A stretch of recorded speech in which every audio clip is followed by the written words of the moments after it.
TRS party से वाबस्ता रुकन असेंबली हुस्नाबाद जिले सिद्दीपेट वी सतीश कुमार ने कहा कि वो वजीर आला के चंद्रशेखर राव, रियासती वज़रा के टी रामाराव, टी हरीश राव की सरकर्दगी में हल्का असेंबली हुस्नाबाद खासतौर पर टाउन में मुकामी शहरियों की बुनियादी ज़रूरियात की तकमील के अलावा सहूलियात की फराहमी के लिए हमाजती तरक्की के जरिए हल्के को मिसाली बनाने की गर्ज से जामे तजावीज़ तैयार किए हैं।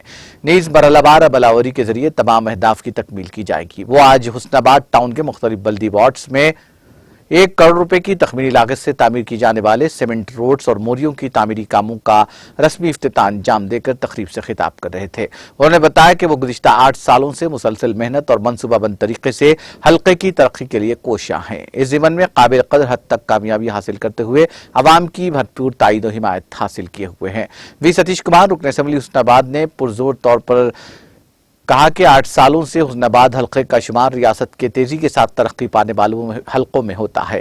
सदर बल्दिया ए रजिता वेंकट, नायब सदर ए अनीता श्रीनिवास रेड्डी, कमिश्नर राजमलैया, मुतालिका काउंसलर सदर टाउन कमेटी मोहम्मद अब्दुल वहाब अनवर, माविन अरकान बल्दिया शंकर रेड्डी, मोहम्मद अयूब पाशा ए वेंकट और दूसरे कायदीन भी इस मौके पर मौजूद थे।